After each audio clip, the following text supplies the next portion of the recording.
Welcome, welcome, welcome back for another awesome episode of the A Queens Roundtable Show and Podcast. I am your host, Dr. Jacqueline Kaba-Harrison, and I have an awesome show lined up tonight. So, this particular show or episode, we are actually doing a panel, and it is titled Overcoming Imposter Syndrome. And I have several panelists that I'm going to bring on in just a few moments and let you have an opportunity to meet them and find out a little bit about who they are. And that's always exciting. I know I'm excited. So if you have not done so already, grab a pen and a pad because we're going to be giving you some different tips and tools about how you yourself or you can help someone else overcome imposter syndrome. And the reason I wanted to talk about this specifically is because through my years of working with women, I have noticed that this is a very, very common phenomenon. And a lot of individuals go through this. They may not share it with you, but a lot of us do, and and have. And what better way to be able to learn how to overcome it by utilizing some of the tips and the tools that will be shared with you during this broadcast. I want to also say, if you have not done so already, make sure that you download the Realizing Your Potential television network from Apple TV, Amazon Fire TV, Roku TV. We are also available on Android as well as iOS. So if you have an iPhone or if you have an Android, go ahead and download the app and leave us a review. All right, so let me go ahead and bring my do I call them co-stars, or let me bring my guests to the show. Okay, let me see. Oh, and one more person I'm missing. There we are. Okay, and everyone's order has changed. Okay, forgot about that part. All right, so welcome to the Eight Queens Roundtable Show, ladies. How's everyone feeling? Feeling Good. great. Good. Good, good. So is everyone ready to talk about overcoming imposter syndrome? Absolutely. Yes. Good. So we're going to first start off with Zana. I hope I pronounced your name correctly. That's And correct. then after you, Zana, we're going to go to Dr. Gaynor. Then we're going to have Leema introduce herself, and then Patty. All right, so the floor is yours, Zana. Yeah, absolutely. I'd like to first start and just say thank you for having me. And thank you for, I know we had a brief conversation a little while back where we discussed my personal experience and just moments of imposter syndrome that can be big or small and kind of how that shaped my journey. So I really appreciate you having me on. You know, I myself have had many moments of experiencing imposter syndrome. If I'm being quite honest, even today, looking at all of your titles, doctor, an MBA, and I'm a small business owner, and that's my title. That's the end of it there. So coming into something like this, your first thought is, okay, do I qualify to have this conversation with these very accomplished women? And the best thing that I can do, and my most useful tool, as well as the first tool I have in my tool belt, the first thing I can pull out is knowing what my lived experience is and knowing that this is a topic that is close to my heart. It's a topic that I feel I hold value in, and I'll do what I can to share that value. So, it's just really being kind of turning inward and knowing that I've got something incredible to share, and that's what brings me here today. Absolutely. Well, we are excited to have you. All Thank right, you. Dr. My name is Dr. Brianna Gaynor. I am a clinical psychologist and I practice in Johns Creek, Georgia. I have a practice, Peace of Mind Psychological Services, and we have been in operation for 10 years. And still, there are times where I'm like, I really am somebody's boss. So I'm excited to talk about this because I think that a lot of experiences that people have, we don't realize just how similar we are and what an experience it is that we all have. So being able to talk about it and talk about it out loud and recognize that you're not the only one, a lot of times can bring a lot of comfort and give you a lot of confidence. So I'm excited about what we're going to talk about today. Absolutely. Well, listen, honored to have you here on the show. Thank you. Okay, Lima. Good afternoon, everyone. My name is Leema Pasha. Thank you so much, Dr. Kaba, for having me on the show. Um, I came to this work out of my own experience with not only imposter syndrome, but trying to find myself and my own voice as I worked in the corporate world. And I noticed the impact that imposter syndrome was having on my own well being and the well being of people who look like me in the workforce, especially in corporations. So it led me on a journey to develop my own formulation of how to help people, not only to battle with imposter syndrome, but just to find their own voice and to find who they are so that they can reclaim their power. And I wrote a book called Activate Your Wellness: How Women Go from Drain to Reclaim. So I'm so excited to be on this panel with all of you lovely and intelligent women so that we can build and learn from each other and grow and help others. Well, thank you. I'm glad to have you here. And next up, last but not least, Dr. Patty Johnson.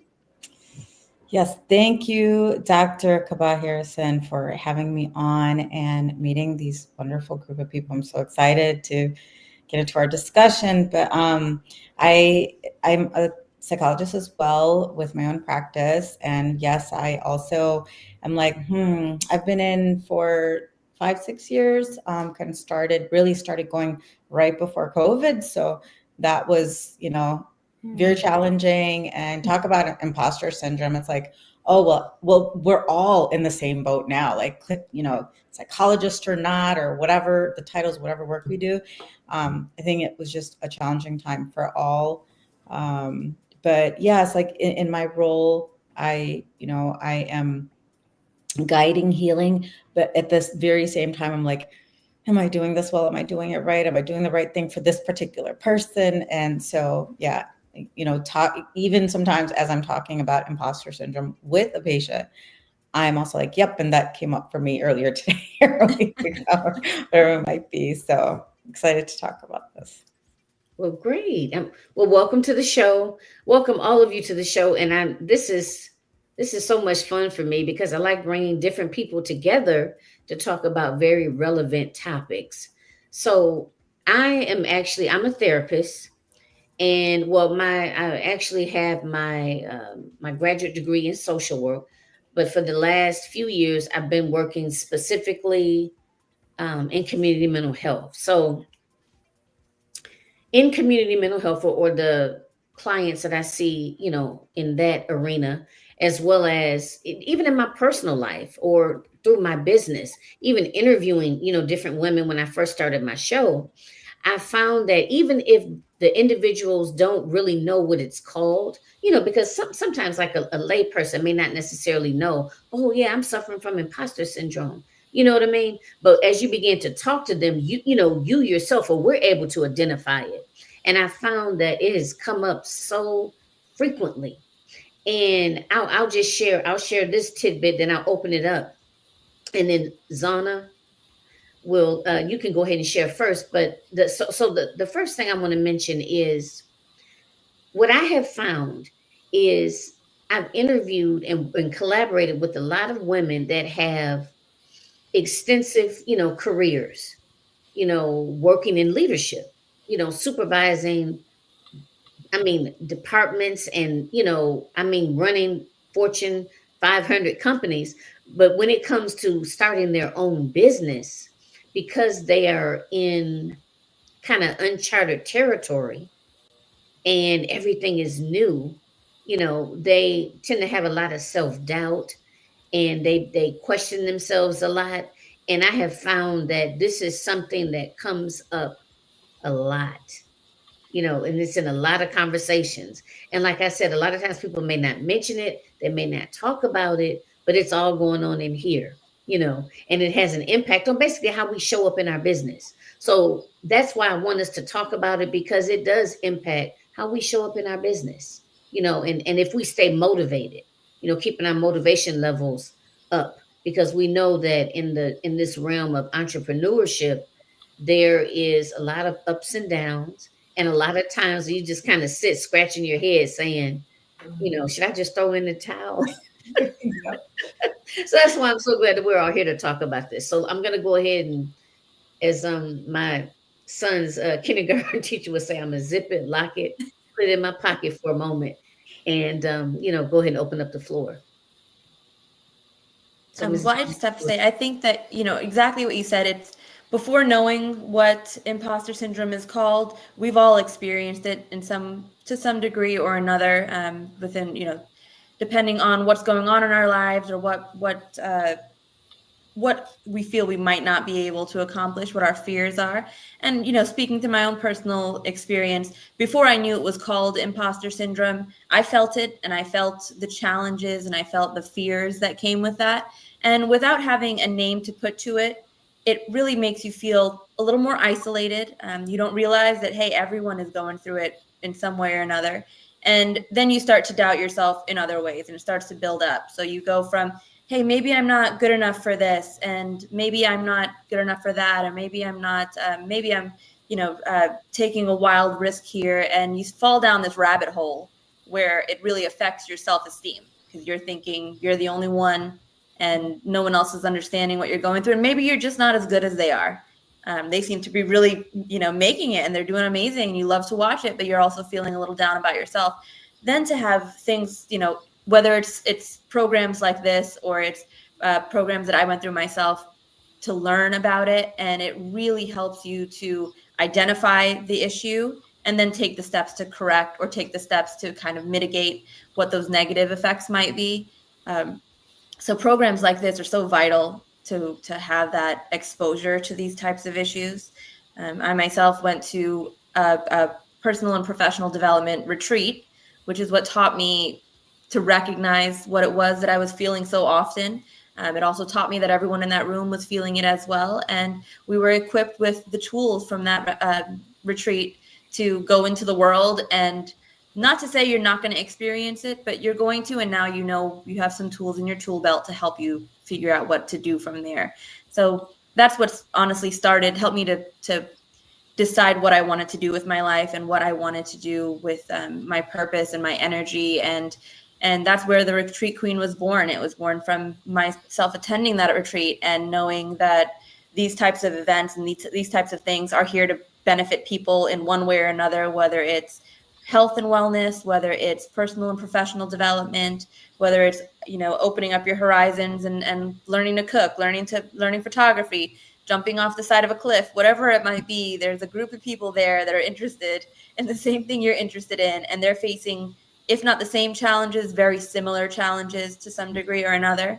And I, decided that I was going to take the risk, and I was going to put myself out there, and I was going to find the people who aligned with me. And that's exactly what happened. So. Yeah, I agree, Zana. I think that is what helped me. I didn't go to a retreat, but I think what helped me, particularly in starting my business, was a consultation group that I have, because I went to school for psychology. So what I knew was I was comfortable with what I had been trained in. I knew I was good in that. But the business part, I didn't take any classes in business. I started this business and I was like, oh God, okay, what am I supposed to do now? And so it has been really helpful to have these people to walk alongside of, figure it out together, and to also know that a lot of the things that was happening in business wasn't just me. They were having the same issues with employees, the same turnover, the same client issues. All those things were normal, because I think that what happens is when we stay in a bubble, we're in our head, we're not sharing with people, we don't have other people to identify with. We just feel like it's just us. And that's what makes it so isolating, and what makes imposter syndrome bigger, because we are constantly in our heads. And so having other people who you can talk to, having other people who you can identify with, knowing that it's not just you, knowing that this is a normal experience, really helps you go through the ebbs and flows, not just of business, but of life and struggles and all those things. And I think that's what's helped. So I think that's the goodness about all of this, talking about it. The more you keep it inside, the bigger it gets. A lot of times it's like fear.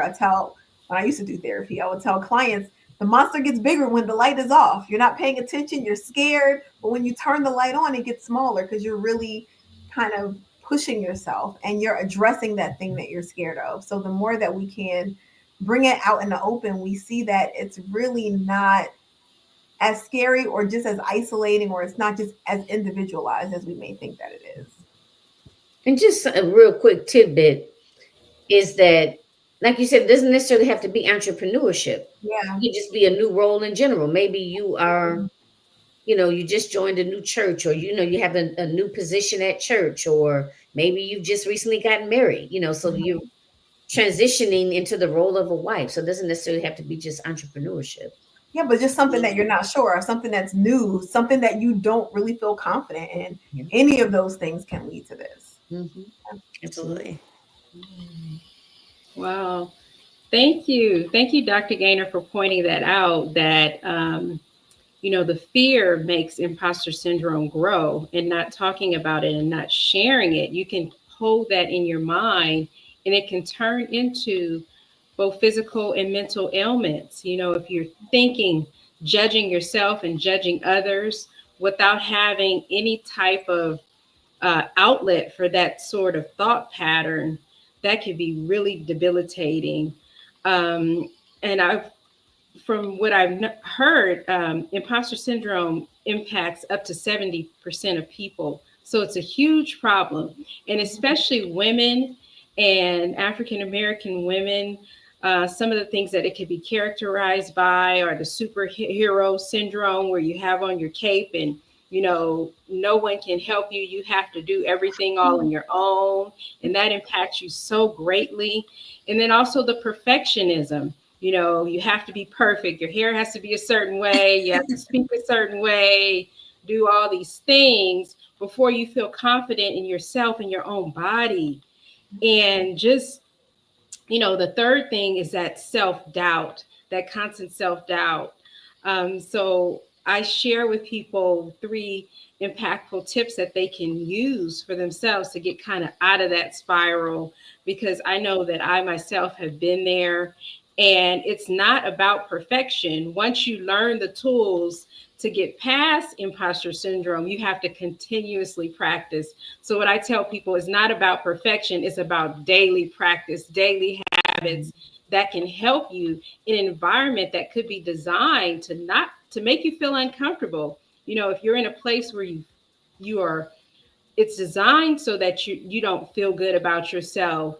It's not your fault if you don't feel comfortable, but you will have to establish some tools for yourself to make yourself feel better about yourself, to have that self-awareness and understand, why am I feeling this way? And how do I get out of this vicious cycle? The most important thing is to decide what you want. Don't just jump ship and say, this environment is toxic for me, I have to go, but learn, why am I here, and what is my roadmap for the trajectory of my life. So I'll talk a little bit more about that later, but I'll turn it over to Dr. Jack Johnson. Thank you so much for this juicy topic. It is juicy.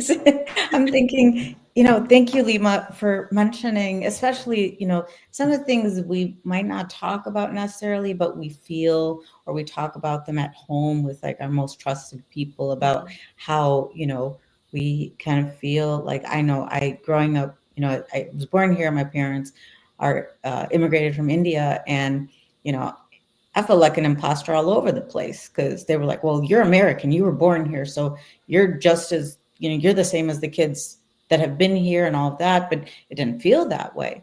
And so like, just right off the bat, it's like, wait, I'm an imposter. But, having to challenge that, and like the different spaces that I was in, and, being a woman of color, but really, even at home as a mother, I'm like, am I doing it right? Am I doing it right? Like, I think I'm doing it wrong. I think I'm the worst mother. And, I had to check myself and talk to other mothers and gain a perspective of what it was like you said, Dr. Gaynor, like doing it in the dark just like causes it to grow. Yes, I've experienced that, and I agree with that so strongly. But I think, with time and maturity and like getting to know myself, I was like, like where the thing that's anchored me is like, who am I authentically? Right. And understanding what I have to bring to a conversation, to whatever space. It's like, yeah, well, I'm Patty, who has lived this life, who is a psychologist, but also a mother and also wife and all these different roles. And it's like, well, I'm the only me that God made. So there, like I know what I know. I don't know what I don't know. And that just really has helped so much. Like, I mean, it's still, of course, rears its head, but even talking to friends who are in different roles. I was talking to my friend who's a physician, has been in the field for years and has done like, such a diverse amount of things in medicine.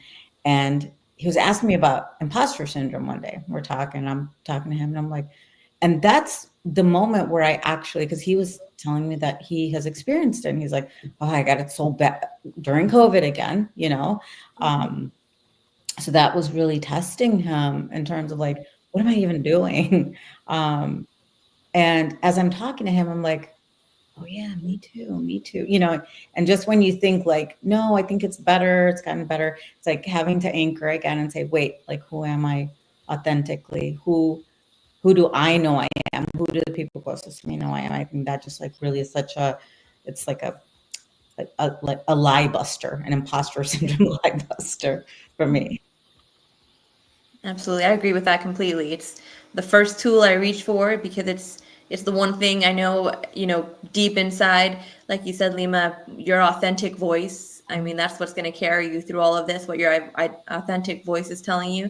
And, Dr. Patty, exactly what you said. Your lived experience makes you the best qualified person to have that perspective. And you're the only person on the entire planet with that perspective because you're the only person who's lived the life that you have. And I think it's a beautiful thing, and it makes you so valuable to anyone who wants to learn from you or who wants to benefit from your experience. And I think that's my number one tool right there, just knowing who I am and what I've been through. Yeah, I think it's really about just being present in the moment too. So similar to what you ladies are saying, what I've had to also realize is, there's a lot of people who do what I do. There's a lot of people who have private practices, right? But paying attention to what I'm able to bring that's maybe different from others. Paying attention to how people respond, paying attention to the clients that I work with that I know I'll work with well. So what are those nuances versus focusing on what doesn't feel like it's going right? Because I think it's really easy for our brains to go to a negative place, to focus on what's not going right, to look at the negative versus, okay, what's going well and what does that look like? And what I'm recognizing is being able to connect with people, being able to send people other places if what we do is not helpful, hearing that people feel a sense of peace, they feel kindness, like what are the things that we're able to do? And really focusing on that as that's the unique thing I have. So I think maybe if we really took stock and paid attention and really listened to what people say, because people tell us those things, but again, are we paying attention to that piece of it? Not and we need to have a balance because there's things we need to know what we need to improve on. But are we paying attention to when people are gaining things, when people are appreciative, what people are saying, the positive things, and kind of understanding the impact we have? And if we can focus on that and not look at what everyone else is doing, because everyone has their own thing, but we have ours, and really hone in on that, I think it'll make us feel much more comfortable in our skin and continue to do that thing well versus trying to do anything else that maybe is not in our realm that we're supposed to be doing in the first place. Yeah. Completely agree. So I just wanted to kind of, and Leema, I see you want to jump out there too. I just wanted to say that's exactly what I do. It's like I ground myself. Whenever it rears this ugly head, I take a moment. I just kind of step back and I just think about, okay, Jackie, give myself a little pep talk.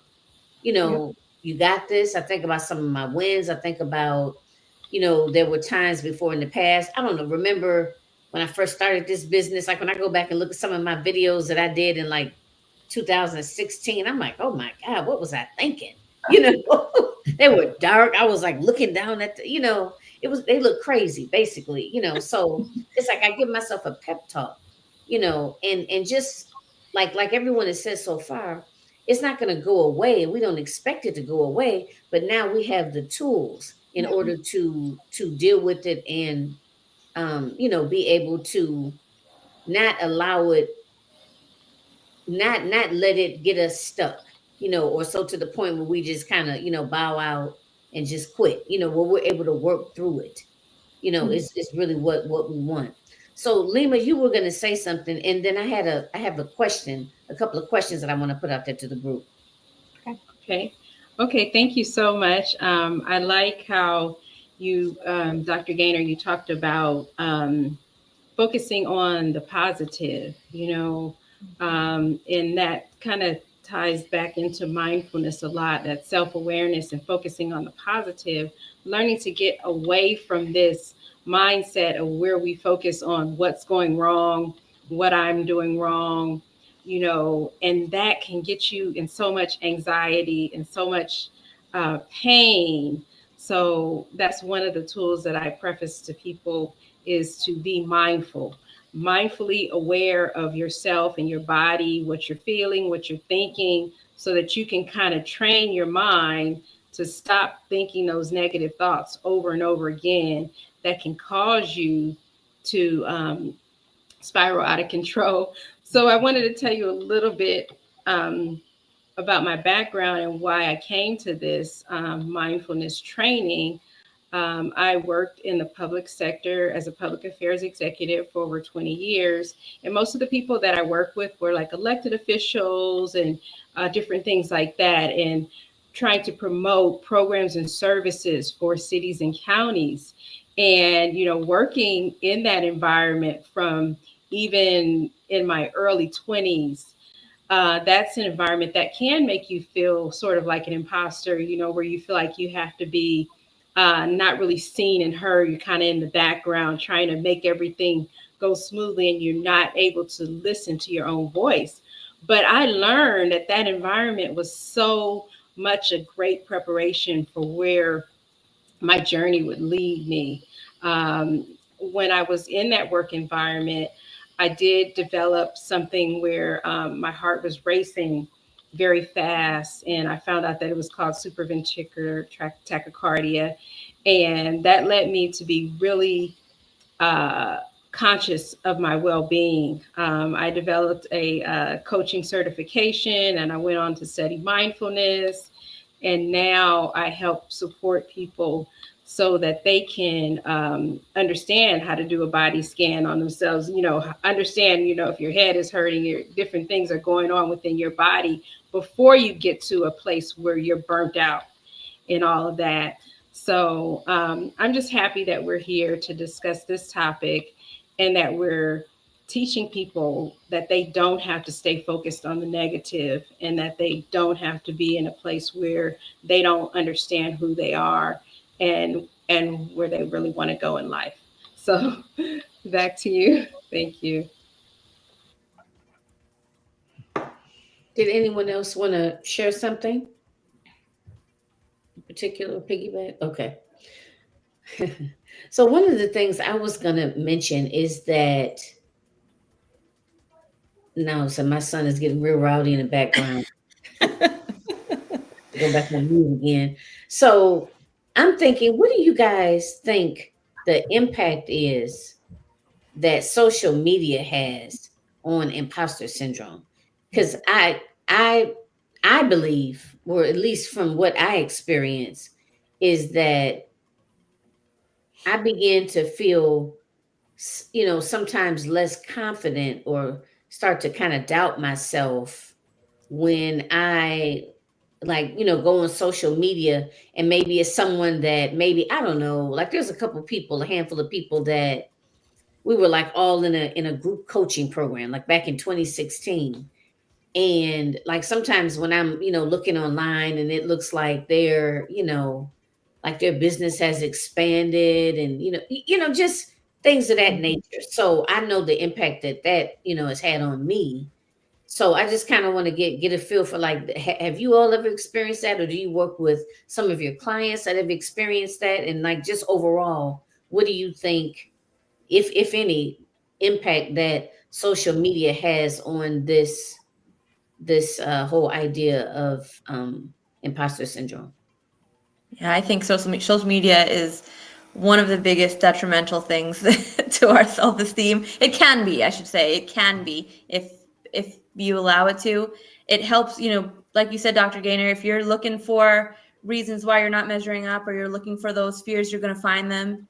And I think social media really helps you find them. There was a time when, if you really wanted to just stay away from everything, you're feeling a little down, you need some time to ground yourself and some time to center yourself, you could sit in your house and not know what anybody else was doing. Now it's right in your hand, and you scroll through, and this person appears a little more successful. That person is a little more attractive, or whatever it is that you're struggling with at that moment. This person started their business, it looks like yesterday, according to social media, and it's taken off, and now they're a millionaire, or whatever it might be. And as they say, comparison is the thief of joy, and you could be feeling as great about yourself as possible. And then you get on social media and you see someone who, it may not even be real. It might even just be them making it up for their own self-esteem, or for whatever reason. And it has a detrimental effect on you if you allow it to.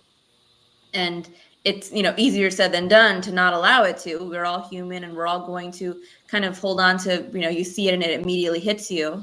But that's when those tools are even more important. I think, you just really have to know your own value, and not let other things compare to what you're going through. I think it's important to take it for what it is too. Like, if we can think about it from an outside perspective, why do we use social media? Maybe to promote our business, maybe to see what people who you haven't seen for a while are doing. Maybe it's to be nosy. Maybe it's just to have an escape. And most of us are putting up our highlight reels, and not the worst thing that's happening. I know on my worst days, I'm not going to social media to let people know what that looks like. So if we think about why we use it, what we send or what we put out there versus what we don't, and recognize that that's probably more universal than not, that maybe we can have a better perspective, because I think that social media can have some positive impact if we can have a realistic view of it. I think it's when we start to compare and feel less than, that's the problem, without considering that everyone's just putting up their best stuff. Everyone's presenting themselves in a way for whatever the gain is. And it's not really a full realistic view of what's really going on. Yes. I think that, judging yourself based on what you see others doing, mindfulness really is helpful in getting out of that pattern, because it helps you be more self-aware of who you are and what you want to do. It helps you get back to your own focus and your own goals. Like, who am I internally? Who am I authentically? And I think when we strive to be our most authentic selves, seeing what others are doing has less impact, because you tend to kind of only filter that through your own lens. If you're feeling good about yourself and you have that self-awareness and that drive going on with you, then you'll see more things that are in alignment, and then you'll turn off the things that are not in alignment with that focus. And it's not to say that it won't happen, that you won't feel insecure by seeing things that others are doing, but that deep sense of mindfulness, practicing when you first get up in the morning. I put this in my book, focus on what you're grateful for before you even get out of bed, before you even look at social media, because then you have that internal compass that's so deeply wedded within you that what's going on outside of the world, in the outside world, it will impact you, but hopefully not as much. And that gratitude, that has helped me, because sometimes if you focus on social media before you look at what you're grateful for, and before you look at your goals, you'll be stuck. You won't even want to do anything, So that's what I would say for that. Learn to practice mindfulness on a regular basis. And as I said, it's not about perfection. It's about daily practice, meditation, grounding, focusing on what you're grateful for. So thank you so much for that question. So, let's say, and Leema, you've kind of already done it. Well, we all have just kind of bits and pieces, but for the remainder of our time, I want to focus in on some tangible tips and tools for our audience. So, Leema, you've shared one of the tips and tools is mindfulness, and I think that Dr. Gaynor, you shared what you're grateful for. But I want us to kind of hone in on that. And if you touched on it, like I said, we've all touched on it, but I kind of want you to at least give one to two tips that our audience can actually take and actually begin working on to help them combat this. So let's start back up at the top, and then we'll work our way down. Yeah, I've found that in an effort to be more mindful, because mindfulness I really think is the key to everything, just like you're saying, Leema, I'm sorry. But I find that mantras help me, especially if I'm feeling a little dysregulated or I'm feeling a little bit of imposter syndrome. The mantra that I tend to lead with is, I'm Zana Khan and good things happen to me. I'm Zana Khan and I'm a powerful woman. And I just kind of tell myself those things right in the beginning. And from there, I find that maybe I'm reprogramming my subconscious just enough where I'm looking at things through a different lens than I was a few moments before. Now I'm looking for those things that will help me advance my own perspective on myself, my own self-esteem. And then the other thing that I found in my own personal journey has been, go for it. Just go for it. It doesn't matter how scared you are. It doesn't matter what obviously calculate your risks but the best thing you can do is just do it and let the cards fall where they will and take it one step at a time. And that's been my biggest way of, or my best way of overcoming my own imposter syndrome, of not holding myself back. Thank you. I would say, so one of the things I was talking about earlier is really focusing on what you do well.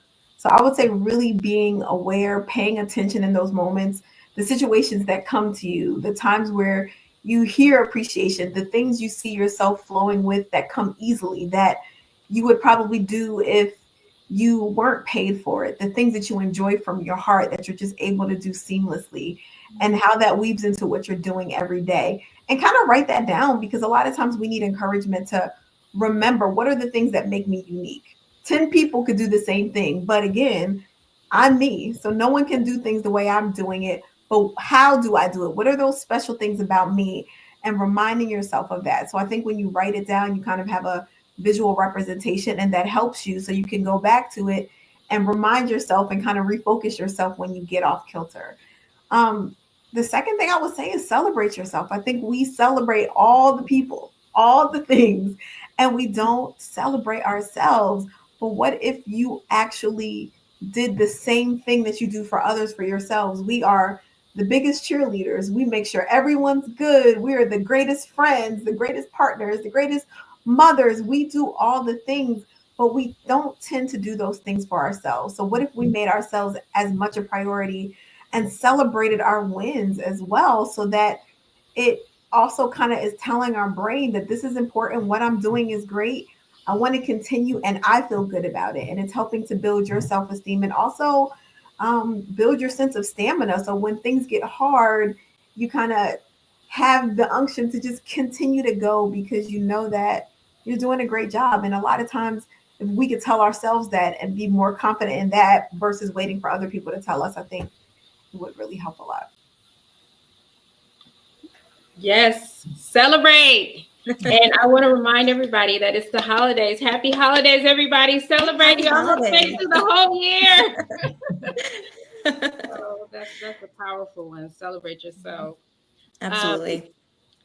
In my coaching practice, I teach people 3 steps, and one of them is mindfulness that we already talked about.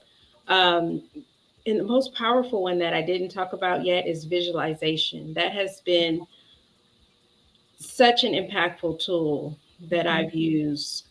Visualizing 3 times a day, visualizing what I desire for my life, and helping my clients to do that as well, so that they can see what they want without the noise, without the outside influences, just to sit there and think. And they activate something in their brain called the reticular activating system that's so powerful. People who are athletes and sales professionals use this technique, visualizing themselves winning at the end of the game before they even do it.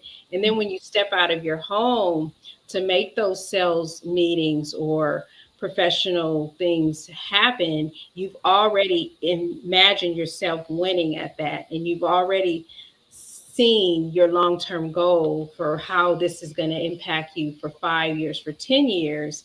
And then you don't get caught up in that negative spiral of seeing things going in a way that you don't want to. So the way the reticular activating system works, the doctors can probably expound on this, but they find it's like a magnet. You know, after you do that visualization on a regular basis, you step out of your home and you meet people, make connections that will kind of help you along your way. Otherwise, you could be stuck in saying, you know, I have this job and I feel like an imposter. But it's another way that you can look at it. You can visualize yourself. Okay, this is where I am now. This is where I want to go in my future, and just create. You're strengthening your mind and creating those neural pathways where you're able to see the destination. You're able to help yourself get there. So that's the tool that I would encourage everyone to practice on a daily basis.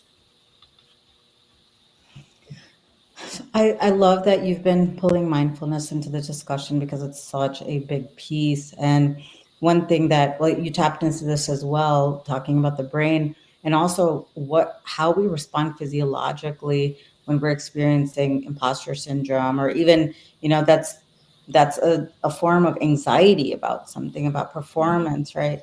And it can create us to feel down as well. And so we're really thinking about, like, how does imposter syndrome really affect us, mind and body? How does it affect us emotionally? What does it do to our nervous system? And there's all of these processes that are happening chemically, physiologically. Our nerves are more compressed because our muscles are tight, because we're thinking, oh, like, am I doing good enough? And am I being good enough? And so it's like a whole mind-body experience that over time, if we're not doing something differently and like challenging our belief about ourselves, not celebrating ourselves, not being mindful and rooted, that can cause physical health problems as well. So really pulling in that mind-body connection to say, like, how am I doing? Like, even just breath work, and like, how am I breathing right now? Am I kind of mouth breathing? Am I making myself, you know, feel more anxious about this particular thing? Am I feeling a little dizzy or nauseous, or what is happening in my body that is, you know, our bodies are such gifts, and they give us these signals about how we're doing emotionally and vice versa. So really tapping into this mind-body connection, being mindful of that, is so important. Also, thinking about, how do I protect my mental health? So in thinking about imposter syndrome, that's hitting at our mental health, right?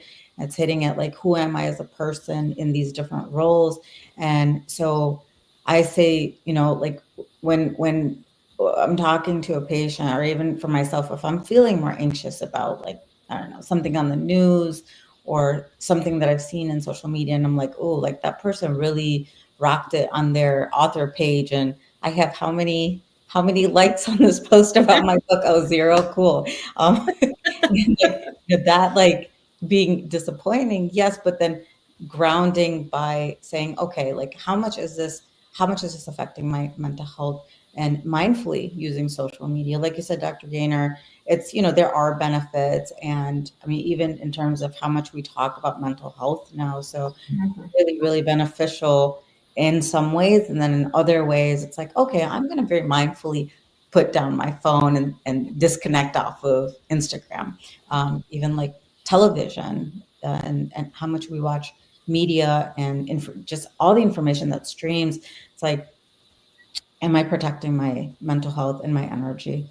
And that helps with the piece I said earlier about authenticity. It's, we're able to protect our sense of authenticity and say, well, I'm the only me in this world, and there's a bunch of other psychologists or writers or whatever, but this is how I do it, and I know what I know. And I remember, I think it was my dissertation that reminded me that, and it was terrifying. Everybody's like glaring over their glasses, like, well, what's this research and what's that data point? And I was like, I just want to go home. But I was like, you know what? But I'm the one that pulled this research. I'm the one that studied it and sat with it, and just got very, very connected with this research. And I know what I know, and what I don't, it's okay. I'm not perfect. And so we know what we know, and embracing that. So. Yep, absolutely. And what I was sitting here thinking, and there's so many points, so many tools that I utilize, and of course everything that all of you have said. And this is just it. This is similar, but it's just kind of a little bit more. I catered a little bit more to myself. I call myself a recovering perfectionist. So someone brought that up earlier about it's not going to be perfect. Like for me, that's huge. I remember having an offer. Like when I first started, I remember having an offer, and I felt like everything had to be perfect. I mean, all the way from the wording, how I was going to advertise it, what I would say, if someone reached out to me, to the graphic. I mean, everything, you had to be just so, and that's something I had gotten used to, like all through like high school, and especially like undergrad and graduate. I was always, everything had to be, just perfect, and, just so. And I had to learn that nothing is going to be perfect.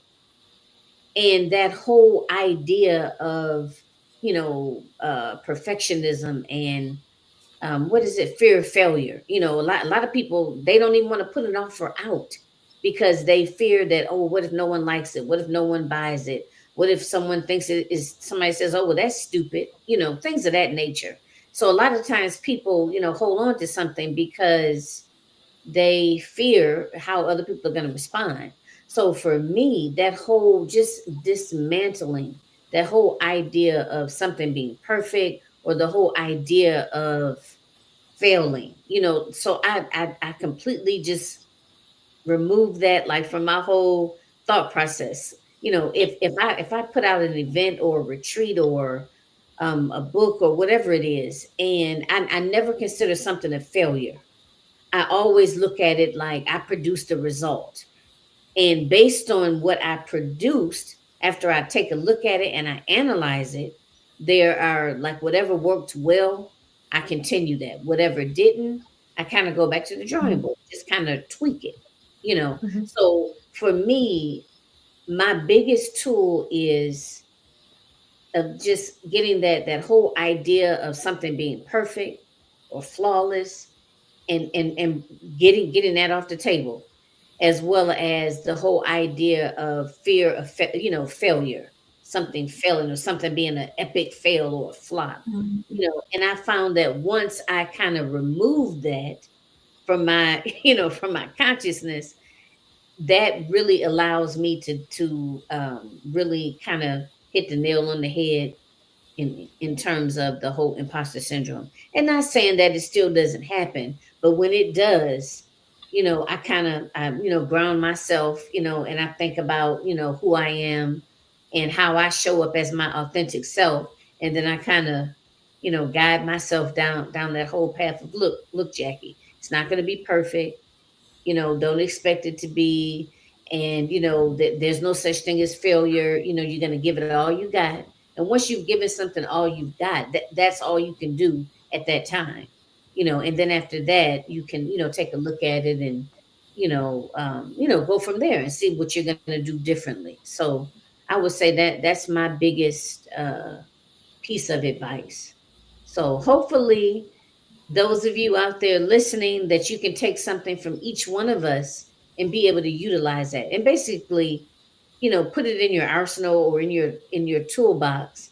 And whenever that whole imposter syndrome kind of rears its ugly head, you'll at that point you'll have the different tools to be able to utilize to effectively address it. So does anyone else want to, I don't know, add anything else, any piggyback on someone else, or maybe something else you forgot to mention? I'd like to give you an opportunity to do so before we close out. I just want to say that I'm personally finding a lot of value in this that we're doing here today. The perspectives are there. It means a lot to me because these are things that I feel like you kind of constantly, maybe not constantly, but you can always benefit from these reminders, and to hear them from, again, accomplished women who are feeling similar things to I am, or to what I'm feeling. It really lends to being able to identify my own issues and being able to work through it, and saying I'm mindful of what I'm going through, and I'm mindful that I'm not the only one, and I'm mindful that you can succeed even with those feelings. So thank you all for all of your insights today, because they really have been so valuable to me. Same Dr. here. Jackie, I learned from everybody. I just wanted to piggyback off of you, Dr. Jackie. Like when you were talking about there is no failure, I think everything that happens, whether it goes well or not, is information. I think my greatest lessons, my greatest growth have been through my greatest mistakes. A lot of times, the things that I did that weren't right have taught me how to do it better, have helped me to improve in my profession, in my personal life. And, we tend to need to go through challenges to grow and learn. So, hopefully not being afraid of that. It's not always pleasant, but it does always teach you something valuable, makes you stronger, and gives you wisdom that you wouldn't have if you hadn't had to go through whatever that trial was to learn and get to the other side. Yeah, absolutely. So go ahead, everyone, in the same order. Let everyone know how they can follow you, and what would be, the best way to reach out to you, or contact you if they wanted to. I'm the owner of retreatqueen.com. It's a website where retreat hosts can list their upcoming retreats, and the travelers who are looking for those experiences, whether you're looking for a mindfulness retreat or professional development, wellness, something a little more extreme than that as well, adventure retreats. You can go to retreatqueen.com and find something that works for you. Also on Facebook and Instagram as the Retreat Queen. So I would love to hear from everyone. So I am the owner of Peace of Mind Psychological Services. So you can find us on Instagram and Facebook at Peace of Mind Psychology. And I'm also a speaker. And so I do have a website, Dr. Gaynor Speaks, and you can also find us on Facebook and Instagram. Hi. So I'm an executive wellness coach. I work with organizations and individuals, coaching you on 3 easy steps to activate your wellness. And I also administer something called the DISC assessment. So if you would like to get your free DISC assessment, or if you want to work with me as your executive coach, email me at Leema Pasha, MBA, at gmail.com. Again, it's Leema Pasha, MBA, at gmail.com. And check out my book on Amazon called Activate Your Wellness: How Women Leaders Go From Drained to Reclaimed. I'd love to work with you. And yes, thank you. So I would like to share my website, pjtemple.com, which is actually my writer life. And I have, I just recently released a journal on called Breathe and Release, a peace journal, a 12-month journal, 12 principles over 12 months to really help you ground and connect with a sense of peace. So on the website, I'm giving away just an introductory page to the 12 principles, what they are, and if people want to buy the journal, they can, to kind of journal through the whole year. But I think it's a great time for all of us to anchor ourselves with just all of what's happening in the world, and a good way to take care of ourselves. So pjtemple.com. Yeah. And I wanted to add to your question, Doc, about any last words. And I just want to say, like, one thing that I ask myself and that I say to patients often when experiencing imposter syndrome, anxiety, just scary life things is, what's the worst that can happen? Right? Because you talked about failure. And I think a lot of us, hear that. And like you said, Zana, like there are so many things that are reminders or are, that we talked about today. It was just such a lovely conversation. Thank you all. Thank you, Dr. Kaba-Harrison. Yeah, it's just really, really great conversation. But It's so funny that you said that, because I think the same thing. What is the worst that could happen? right? I mean, Yeah. Yeah. so, but yeah. But this has been wonderful. I've learned a lot, and I'm pretty sure individuals that'll watch it, catch it, will, have gotten something very helpful. And also hopefully you all as guests can reach out to one another and, collaborate, as well as other individuals can become aware of you if they haven't been already, and, reach out to you for, speaking engagements or that disc assessment. I've been hearing a lot about that disc assessment. I have to check that out. So thank you all. This has been wonderful. And this concludes our episode of A Queen's Roundtable show and podcast. This particular panel, we were discussing overcoming imposter syndrome. If you are interested in being a guest on the show, there are a couple of opportunities to be able to do that. Reach out to me. Either you can email me at realizingyourpotential, the numbers 123.com, or you can follow me or reach out to me as well on Facebook, as well as Instagram. Well, let me say Facebook and LinkedIn under Dr. Jacqueline Kaba-Harrison, and under Realizing Your Potential, the numbers 123 on Instagram, as well as Facebook. I'm gonna have to change that. Just thought about that. So my Facebook link is